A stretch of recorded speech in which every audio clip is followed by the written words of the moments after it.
at tutumog sila sa loob.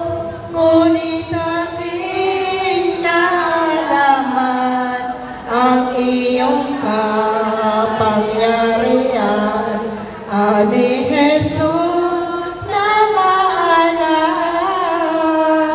Iyang ang wika mong iyan, aking kinatutuwaan.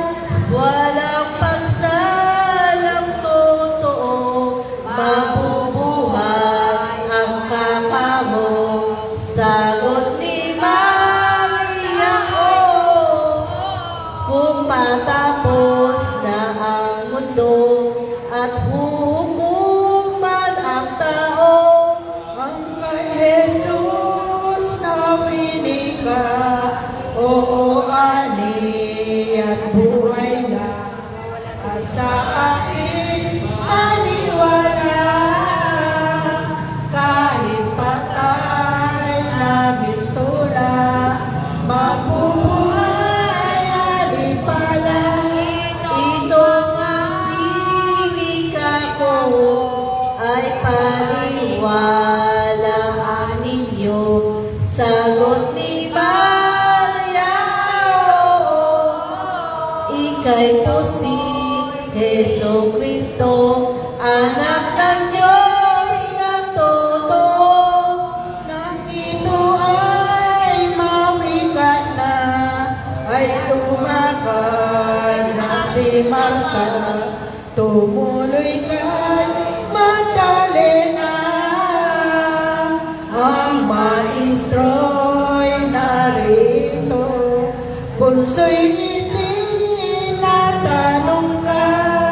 Gayong likay ng mabatya ni Madeleine ng mapalag, kapag dakay na buwan, sumalubog na mamagat, hapis ay walang katumbas.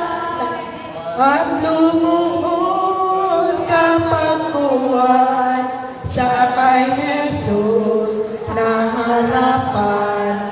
O Maestro, anilang man, kung dirito ka sa bahay, ang kakako'y dinamatay. Nang makita nitong berbo ang panipitang ito, tumangis siyang lolo, habang nagmamagkano sisita niya katoto. Agad na nang itinanong nitong ating Panginoon na ang wika ay gayon. Saan aniya binaon sila sa aking kampo. Ay ang tungkol sa kaniya ni Maria di Magdalena. Sumunod ka po, Manila, doon iyo makikita kakanaming mapanitang. Nagsilakan kuwan na paroon sa libingan, Ani Jesus na maalam. Hayo na at iyong buksan ang batong nakaranagan. Asan na tayo? Ang ang sinagot ni Marta, Panginoon ko aniya, ngayon apat na araw na, totoong hindi sasala na ang bangkay ay bulog na. Ang tugon ni Yesu Kristo, di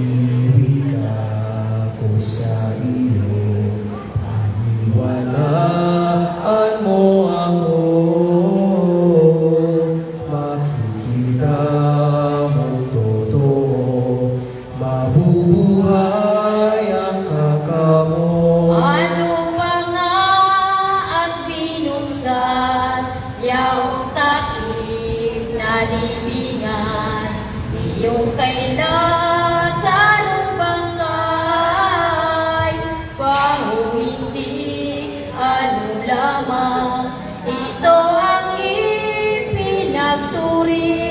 Nang matanto at malinig nitong Panginoon natin, sa langit agad tumingin,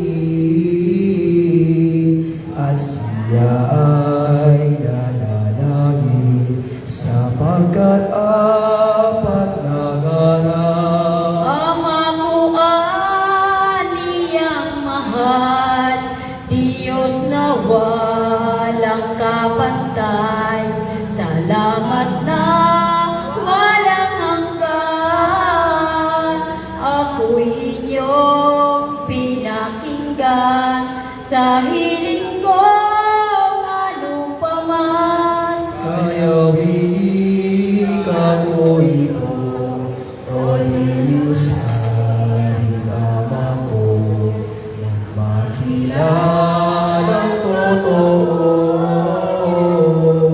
na narito mga tao, na ako'y siyang anak mo. Nang ito ay mawika na, nangusap ka, pagkaraka, itong poong mapaninta, Lazaro ay magbangon ka, at di ay lumabas baga. Parang natutulog lamang, si Lazaro ay pinukaw, nang si Jesus mapakinggan. Kumilos na kapangkuhan doon sa sadyang libingan. Nang mangyaring mabuhay na, si Lazaro mapaninda, nag-utos ang pong ama, kalagin ninyo aniya, gapos sa kamay at paa. Nang unang kaugalian, iyong mga hudyong tanan, kung ibaon niyang bangkay, ginagapos ang katawan ng isang pamahimpilan. Doon na nga si Lazaro, nagpatira pang totoo, sa paan ni Jesucristo, pagpupuri magun-magun sa ginawa niyang milagro. Ituring Lazaro naman ang sinasabing nangaral doon sa Marcelang bayan. Pinumpong taon ang bilang, sinapit bago na At sa ginawang milagro nitong maawaing birbo, ng pagkabuhay kay Lazaro, at namahay na totoo sa madlang maraming tao. at marami sa kanila ang nisisang-palataya, na anak ng Diyos siya. Muling ikinababisa ng Pariseyong lahat na Hindi na nga nagkatuto ang loob ng mga lelo tahay magon-mago at ninasang ang totoo, ipapatay na si Kristo. Sa konsilyo ni Caiphas, doon nagpulong ang lahat, Pariseo at eskribas.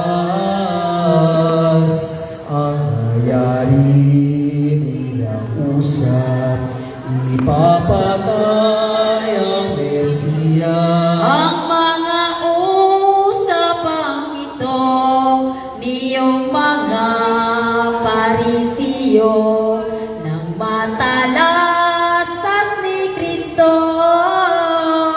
agad silang napatungo sa malapit sa diserto. Pinapakita sa bayan hanggang dalawang buwan. Sa Epreng siya tumahan. Sa apostoles naman, pangingilang iyabilang. Yaong pagtatago niya, di sa takot at pangamba, kundi sa pangingilag mo na. Palibas ay malayo pa, ang oras niyang talaga. Nang malapit ng totoo, Paskuhan ng mga Hudyo, nahintay ni Heso Kristo ng pagtupad sa misteryo, nitong pagsakop sa tao. Inangin na kapag daka ang mga alagad niya, at sa bayan naman isa, nasagop din ng Samaria, doon nagsitambad sila. Ngunit hindi pinapasok sa bayan niya si Jesus ng mga Samaritanos, para napupuot sa mga aral ng Diyos. Ano'y nang makita ito ni Juan at Jacobo, nagaling silang totoo, agad nang usap kay Kristo na ang winig ay ganito. Maestro kanilang mahal, kung iyong kalooban, silang ay papanaugan, nangapit sa kalangitan, pugnawin itong bayan. At ng ating maiganti ang sa iyo'y pang-aapi, itong mga taong impik, sumagot ang buong kasi na ang wika ay gaya rin. O mga apostoles ko, pili kong mga katoto, hindi pagpatay ng tao,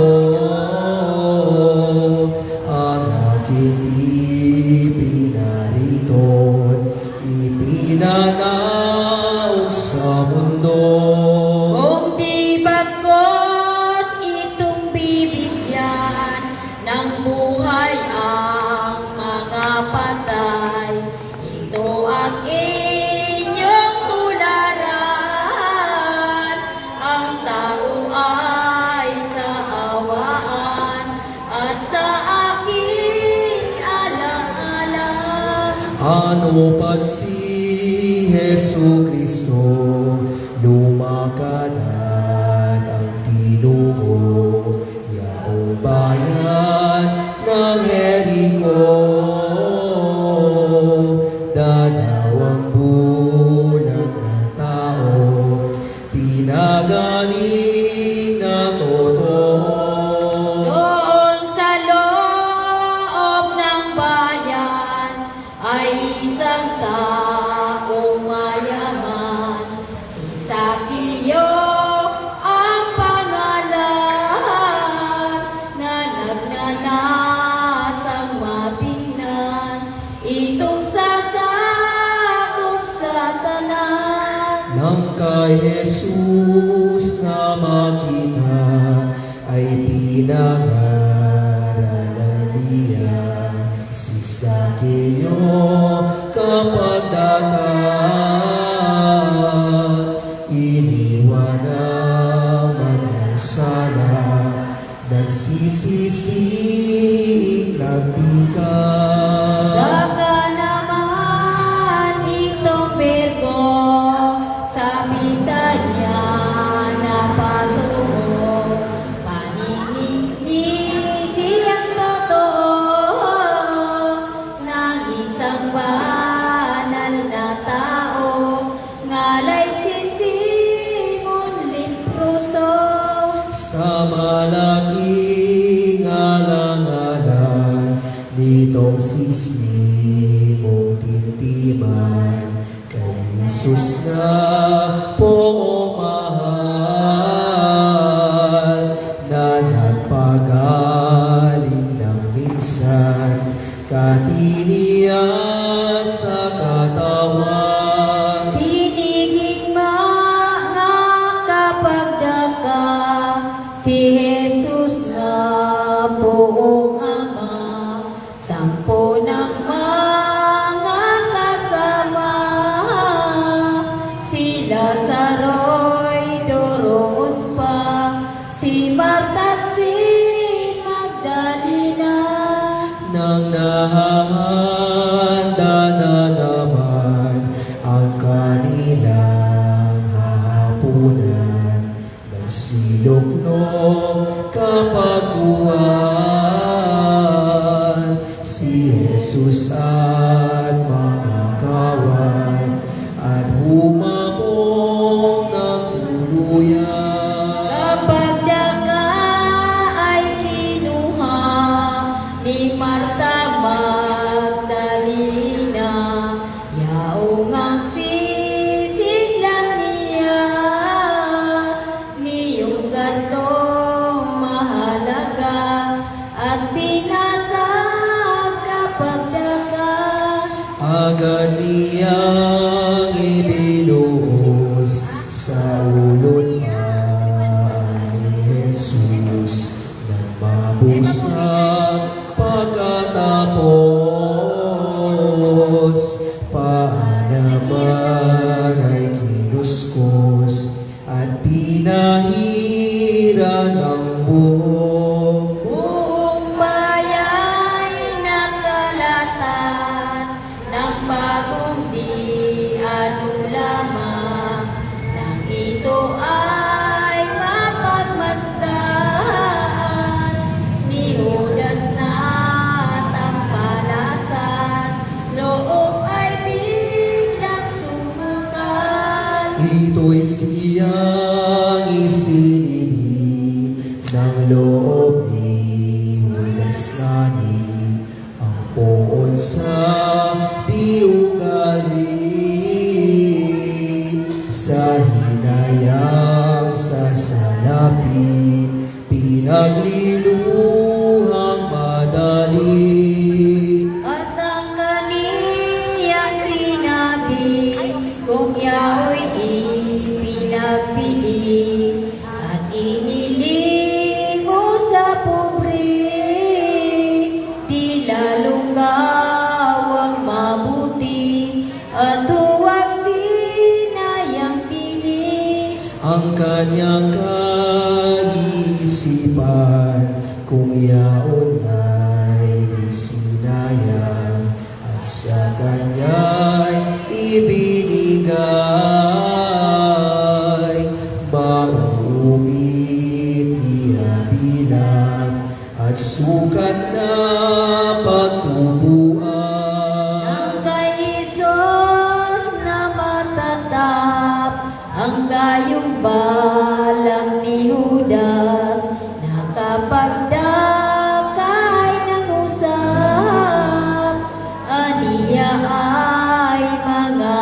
Galilea, akala niyo ay nilinsan, kayo'y hindi magkukulang ng pobreng malilimusan.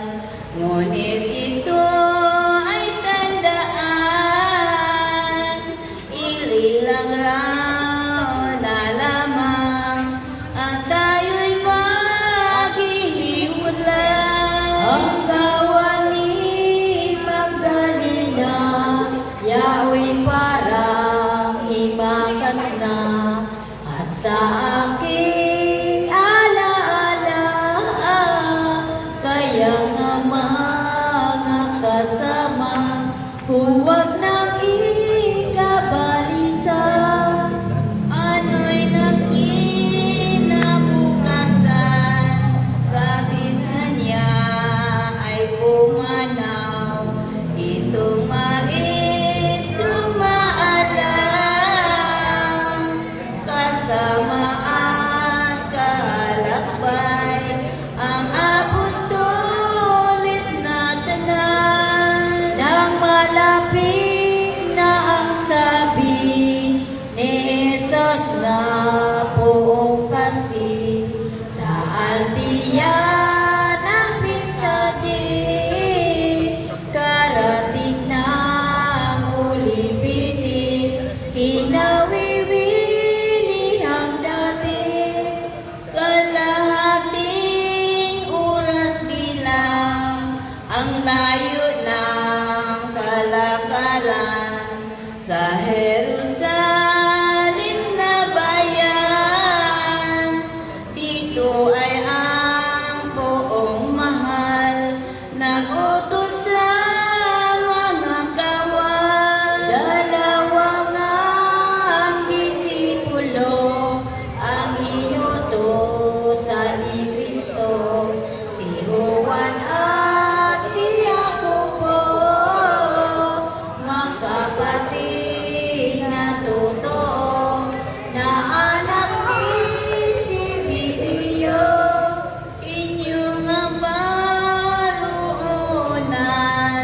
ang dapuron lansangan, at kayo ay may daratnang humintang na napupugal, na may anak pang anabay. Kalagin at dalhin dito, at ito'y siyang utos ko.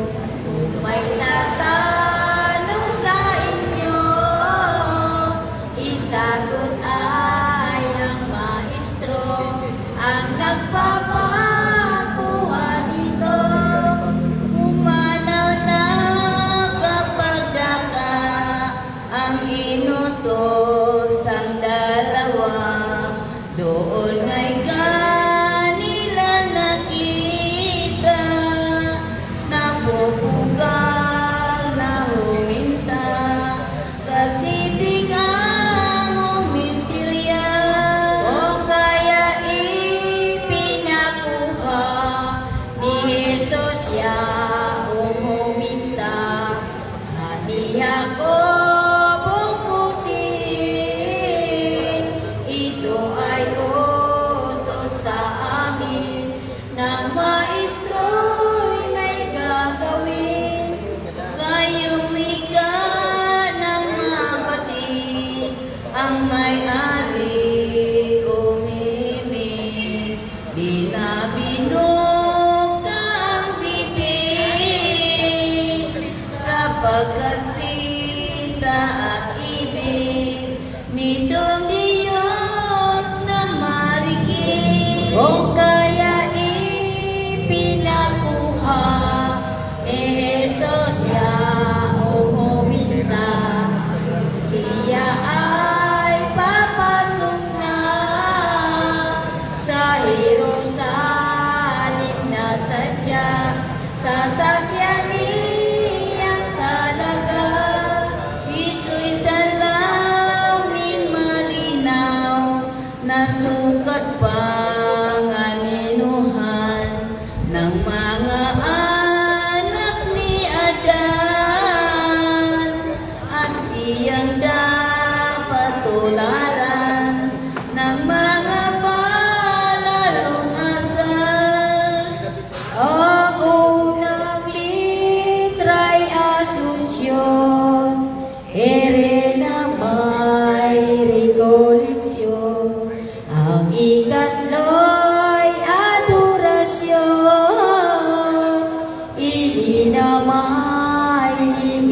relasyon, aral ng mahal na pasyon. Taong lumang alisaga, mataas magmuno ka na.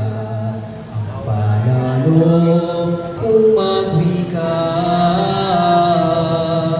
ilipin mo matiyaga, lahat mong lihis na gawa.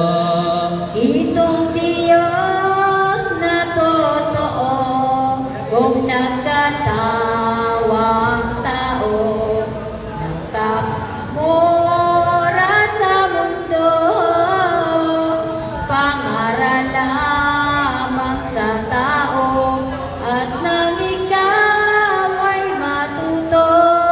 Ang lahat niyang doktrina, milagro't pananyaya, sa mundo'y pinakita ng iyong maalala. Ang totoo niyang sinta, Ngunit ikaw nasuwain, wala mo'y magpanindig, ang parating mong angatin, ang sala at gawang minsin, siya mong minamagaling. di ka nagdalang awa sa tao na iyong kapwa. Ang gawa mo'y pawang daya, magbintang mag-upasala, mangusap magwika-wika. Anong baat, manong ayaw, ilang katang palasanan, sa bibig mo ay nunungkal, wala kang takot muntiman, sa Diyos na buong mahal. Kung pumulat manuya ka, nagwawala kang kaparang, kung hindi mo nakikita at di mo na alaala, kalupitan mo lahat na.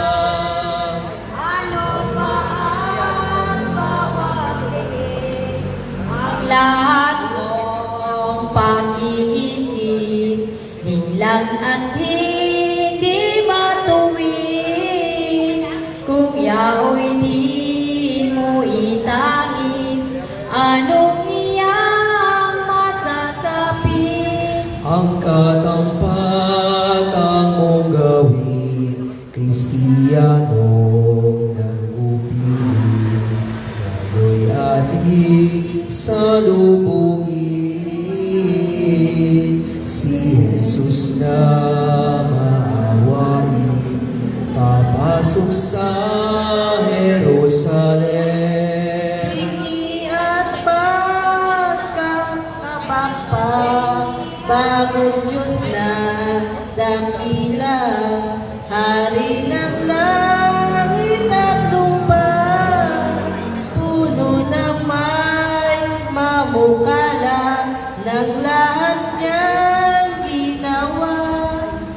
Nagpapakura sa lansanin na mata, sumasakay sa humita, bago'y lubos na kaniya, ang kayaman ng lahat na ito'y kanyang gawa lamang, nang siya ating tularan, magpakababa ng asa, iwaksi ang kapaluan, puno ng tilang kasamaan.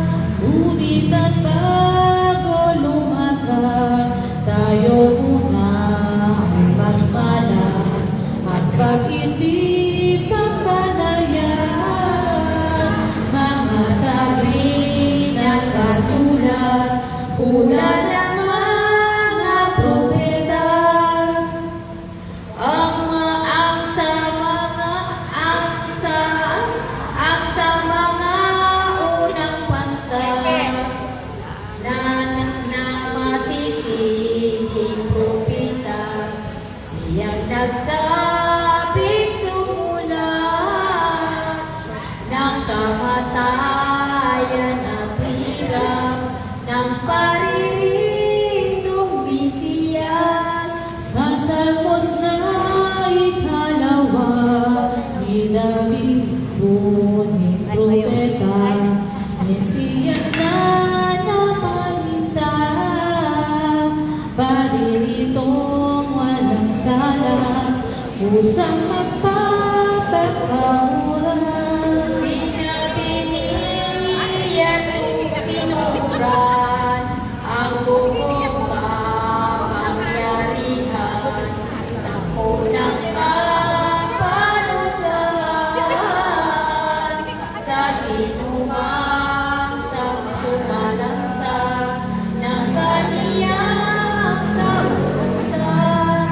Sinaysayang madlang hirap na darating ng Mesiyas, darapin ang mararahas at tatali ang tihaman, aariing isang uslan.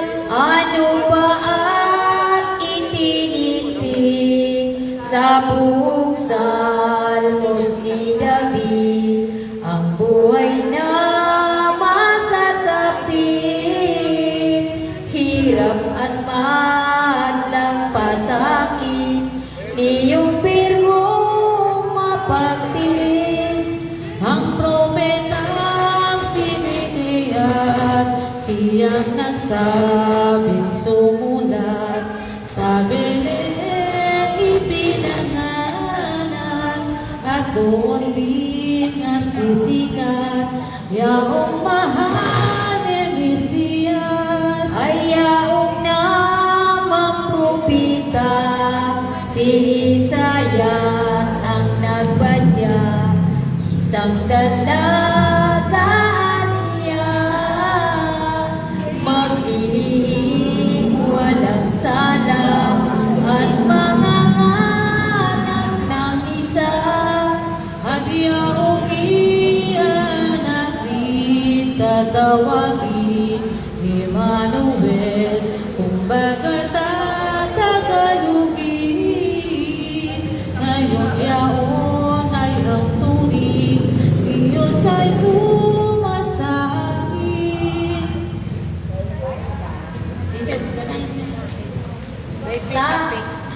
Tanang mga testamento, ang palaman ay ganito. Hirap natin mamagkano, ang sasaping totoo, niyong sasakop sa tao. Ang wika ba'y pahayag na kung gabi ng Mesiyas, at sa takot ng alagaan, tatakot magsilang, magpapabayat turuan. Totoo nga aariin, parang ulol, taong baliw, ano pa at hamakin, niyong mga sinungaling at mga pananghiling. Isa't isa'y mumura, mukha niya'y luluran pa, tatampalin naman siya, magtitiis man babata, kordero siyang kaparan. Siya'y ipagkahatiran sa isa't isang hukuman, si dato'y siya lamang ang hatol kabaguan ng dusang ikamamatay. Mula ulo hanggang paa, matatag ng sulina, 5,000 mahigit pa, ihahambas sa kaniya iyong mga palamaran.